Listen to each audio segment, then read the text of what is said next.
There is an 11-year-old girl standing at the edge of the only world she has ever known, and that world is about to be torn apart.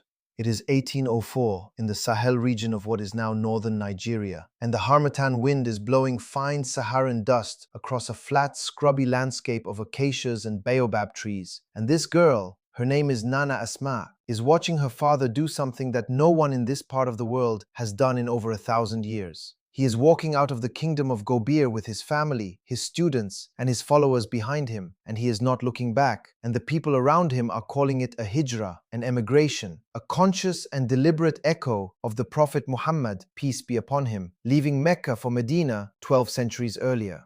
Her father's name is Uthman Dan Fodio, and within a few years he will have built the largest state in 19th century Africa, a khilafah stretching from modern Burkina Faso to Cameroon, governing perhaps 10 million people. But right now, in this moment, he is just a scholar with a following, walking into the desert with his children, and his 11-year-old daughter is walking beside him.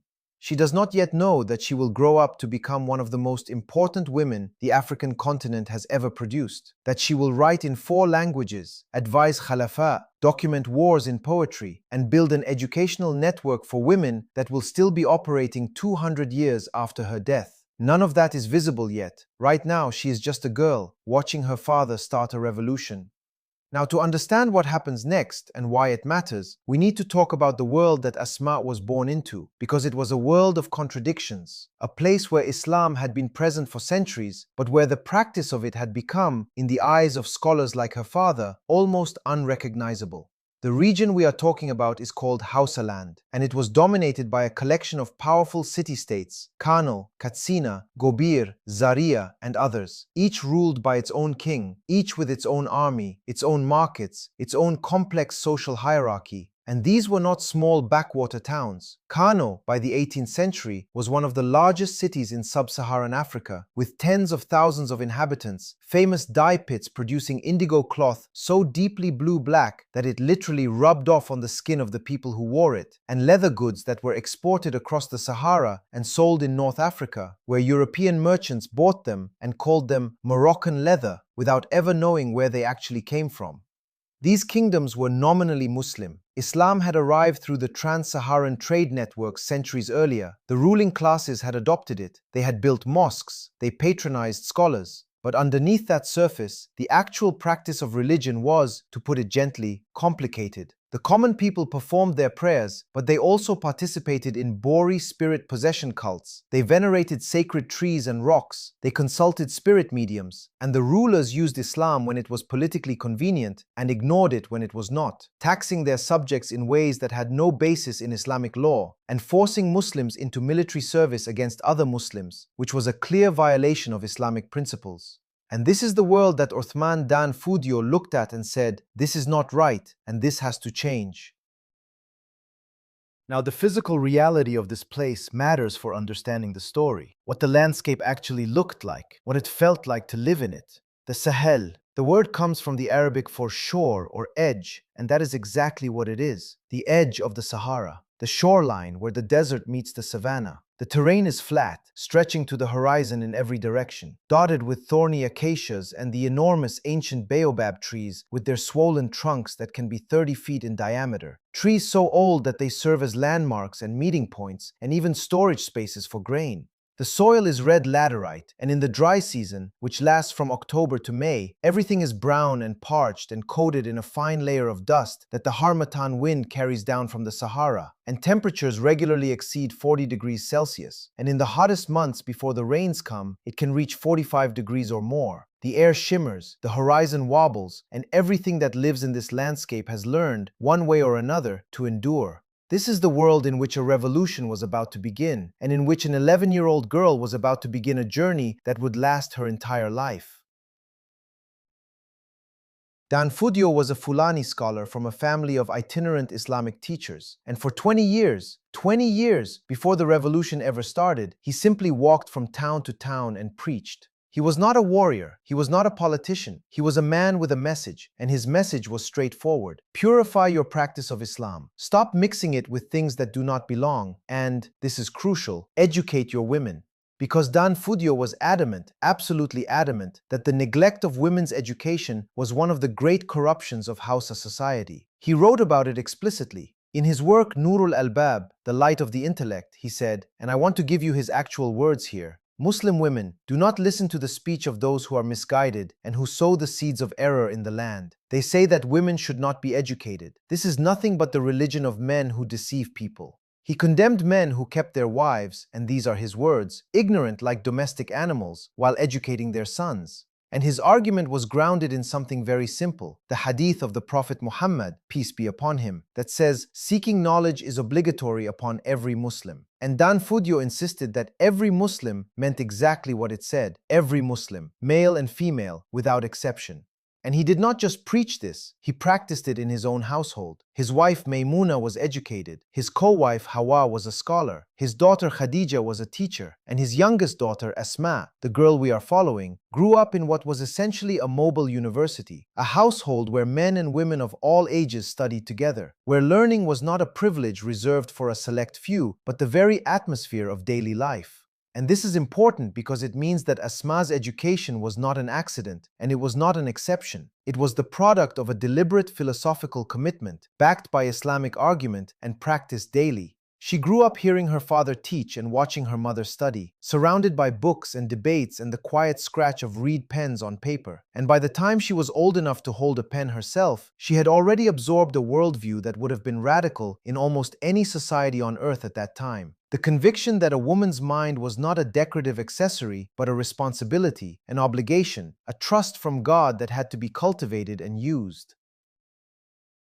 The breaking point came because of a man named Unifa. Unifa was the Sultan of Gobir, and here is the painful irony. Unifa had once been a student of Dan Fodio's. He had sat at the scholar's feet, he had listened to his teachings, he had benefited from his knowledge, and then he had risen to power and looked at the community his former teacher had built. A growing, devoted, increasingly organized community of believers who listened to Dan Fodio before they listened to the Sultan, and he saw a threat, not a spiritual threat but a political one, and the student turned on the teacher. Unifa began persecuting Dan Fodio's community, restricting their movements, demanding that converts who had joined the community return to their former practices, imposing punitive measures on anyone who associated with the scholar. And when none of that worked, when the community continued to grow anyway, he turned to outright violence. And so, in 184, Dan Fodio made a decision that carried the weight of 13 centuries of Islamic history behind it. He gathered his people and walked out of Gobir,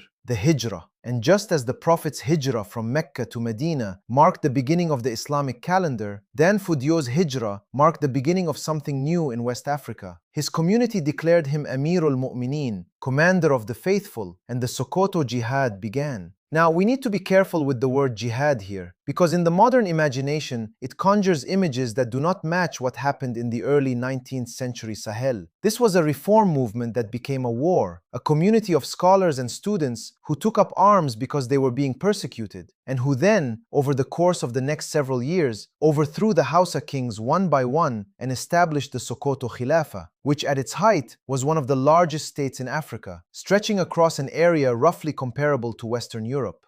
And through all of this, through the marching, the battles, the displacement, the hunger, the dust, the death, there was an 11-year-old girl, and then a 12-year-old girl, and then a teenager, watching everything, absorbing everything, and beginning to write. Try to imagine what that must have been like for her. A child raised in a household of scholars and books, suddenly living in the middle of a war, the camps, the travel, the uncertainty, the sound of fighting somewhere in the distance, the knowledge that the people chasing you used to be your neighbors. And through it all, the family continued to study, continued to teach, continued to write, because that is what they believed God required of them, and they were not going to stop just because the world was falling apart around them. Asma was present at the Battle of Al-Kalawa in 1808, the decisive victory where the Sokoto forces destroyed the capital of Gobir. She did not fight. Women in the Sokoto community were present during campaigns, tending the wounded, managing logistics, supporting the fighters. But she was there, in the camp, close enough to hear the sounds and smell the dust. And she would later write a poem commemorating that battle, because that is what she did with everything she experienced. She turned it into words, into something that could be carried forward, remembered, and taught.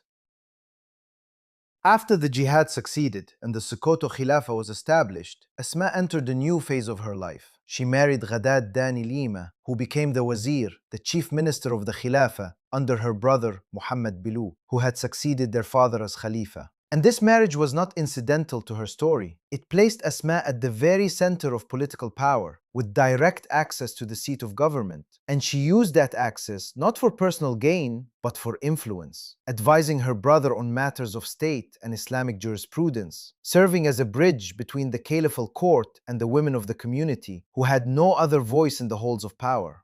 And she wrote and wrote and wrote, producing over the course of her life more than 60 surviving works of poetry and prose, elegies for the dead, theological treatises, historical accounts, educational verses, letters of advice, and the war poetry that documented the conflicts she lived through with an immediacy that no other source can match. Male historians recorded dates and outcomes. Asma recorded what it felt like: the dust, the fear, the grief, the prayers whispered while fleeing on horseback. Her elegy for her father, who died in 1817, is among her most powerful works. Not just a catalogue of his accomplishments, but a daughter's expression of loss, the gap left in a family and a community when the person at its center is gone. And her elegy for her brother Bilu, who died 20 years later, carries the same weight. These were not abstract exercises in poetic form. They were the real grief of a woman burying the people she loved, written down so that the community would remember not just what these men did, but what their absence meant. And then there is the poem that scholars call Tanbihul Ghafilin, a warning to the heedless, sometimes referred to as her Sufi women poem, and it is one of the most remarkable things she ever wrote. In it, she catalogues exemplary Muslim women across the centuries, starting with the women of early Islam and moving forward through Sufi saints and scholars. And she says, "I bring to mind Sufi women. To recall them is useful, for they were excellent."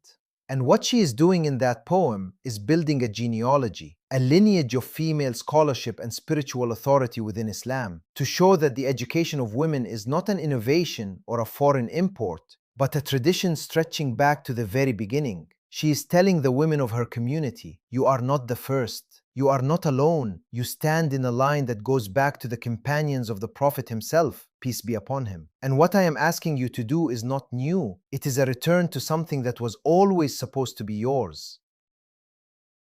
And this brings us to one of the most remarkable things about Nana Asma, something that is easy to mention quickly and move past, but that deserves to be sat with for a moment, because it tells you almost everything you need to know about who she was and what she was trying to do. She wrote in 4 languages: Arabic, Fulfulde, Hausa, and Tamashek. Now, Arabic was the language of Islamic scholarship, the language of the Quran, the language that connected you to the broader Ummah, the global Muslim community, and to 14 centuries of scholarly tradition. Writing in Arabic was expected of any serious scholar, and it signaled erudition and religious authority. Fulfulde was the language of the Fulani people, Asma's own ethnic group, a people spread across a vast swath of West Africa, from Senegal to Cameroon. And writing in Fulfulde meant reaching your own community, including the pastoralists and women who had not had formal Arabic education. Tamashek was the language of the Tuareg, the Saharan people who controlled the northern trade routes and who were neighbors and sometimes allies of the Sokoto Caliphate. For a Hausa Fulani scholar to write in Tamashek was unusual and cosmopolitan, showing the reach of her intellectual world.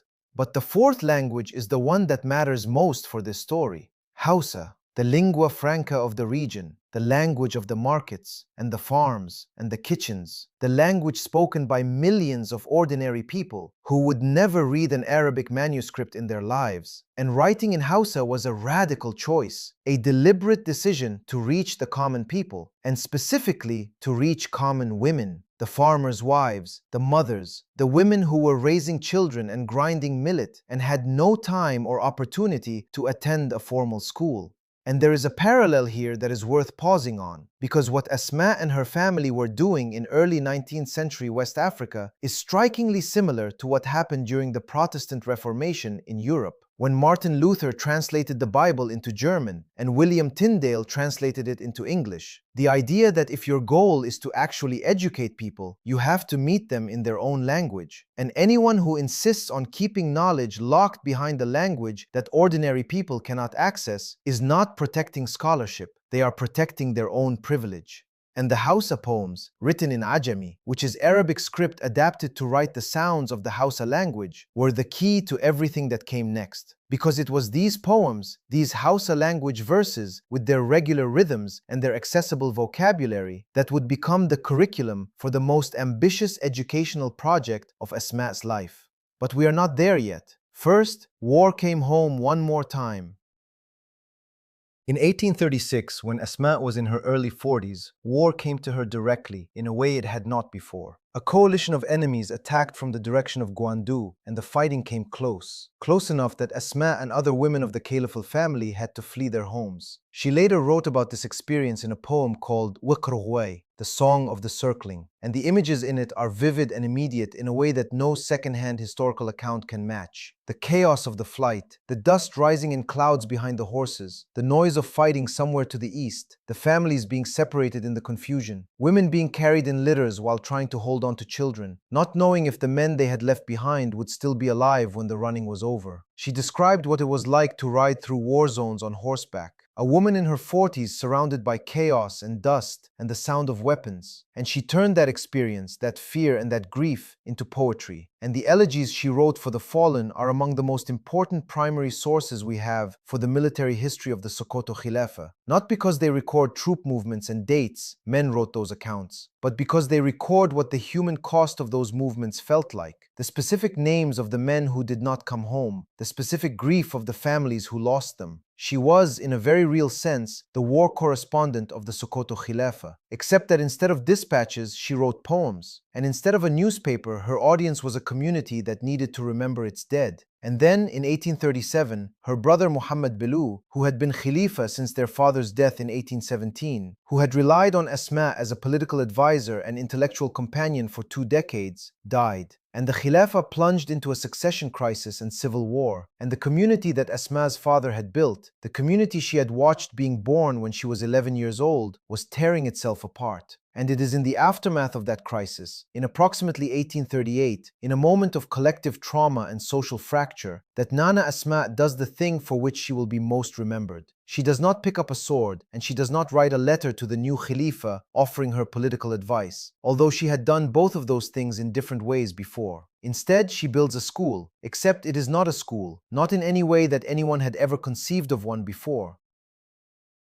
She called them the Yan Taru, those who congregate together. And the concept was as simple as it was radical. Asma knew that the women of the Khilafah, the ordinary women in the villages scattered across this vast territory, needed education, not just in the abstract sense that education is good, but urgently, practically, because a community that had just survived a civil war needed its social fabric repaired, and the women were the ones who held that fabric together. But these women could not come to Sokoto. They could not leave their farms and their families and their children to sit in a classroom in the capital. And there were no schools in their villages. And even if there had been, many of them could not read.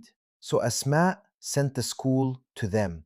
She trained a network of women teachers. They were called Jaji, literate women who could memorize Asma''s poems and travel out from Sokoto into the countryside to teach other women. And each Jaji carried something with her, a visible marker that identified her as an authorized teacher in Asma''s network. A distinctive large straw hat called the melfa, decorated and colored, large enough to be seen from a distance across the flat Sahel terrain, so that when a woman in a remote village saw another woman approaching on a dusty path wearing that hat, she knew immediately, and without a word being spoken, the teacher is here. And the curriculum was not a stack of books that the students could not read anyway. The curriculum was poetry, Asma''s own poems, written in Hausa, composed with regular meter and rhyme, designed specifically to be memorized through call and response recitation, so that a woman who could not read a single word could still learn theology, ethics, history, and the proper practice of Islamic worship simply by listening, repeating, and remembering.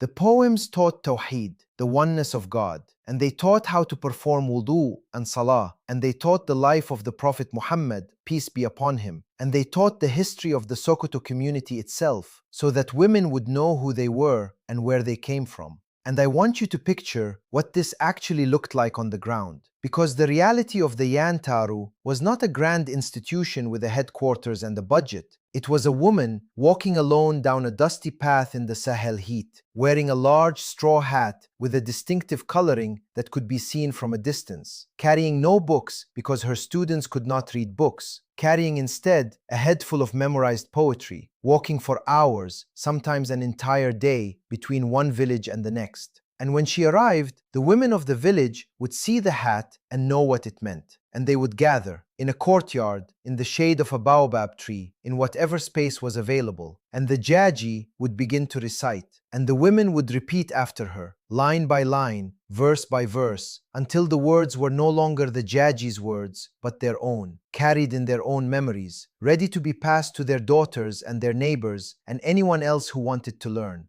And here is something I need you to hold in your mind for a moment, because the scale of this is easy to miss. The Sokoto Caliphate, at its height, controlled territory roughly comparable in area to Western Europe, and the Yan Taru was reaching into that territory. Not just the capital, but outlying villages, farming communities, pastoral camps scattered across the Sahel. The Jaji walked between these villages in temperatures that regularly exceeded 40 degrees Celsius, across flat, dusty, scrubby terrain, carrying nothing but the poems in their heads and the melfa on theirs. And they did this not once, but continuously, as a network, as a system, year after year, decade after decade. Boyd, who spent years researching the Yan Taru in Sokoto, estimates that the network reached thousands of women across the Khilafah, making it one of the most significant educational initiatives. Not just women's educational initiatives, but educational initiatives of any kind in 19th century Africa.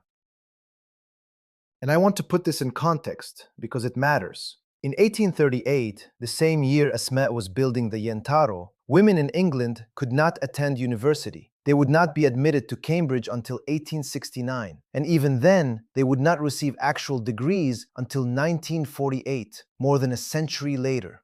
In France, married women were legal minors under the Napoleonic Code. They could not sign contracts or own property without their husband's permission. And in the United States, the first women's college, Mount Holyoke, had been founded just 1 year earlier, in 1837, and it was considered revolutionary. Meanwhile, in the American South, teaching an enslaved woman to read was a criminal offense, punishable by law.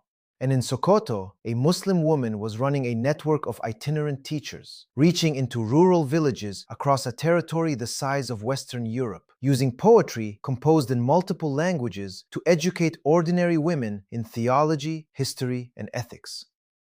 That is not a coincidence, and it is not a footnote. It is a correction to one of the most persistent and damaging assumptions in the modern world. The idea that Muslim women have always been oppressed and passive, waiting for Western feminism to arrive and liberate them. Nana Asma'u was not waiting for anyone. She was building. And she was doing it on explicitly Islamic grounds, not despite her faith, but because of it. Because her father had taught her that seeking knowledge is obligatory upon every Muslim, and she took that obligation seriously enough to build an institution around it.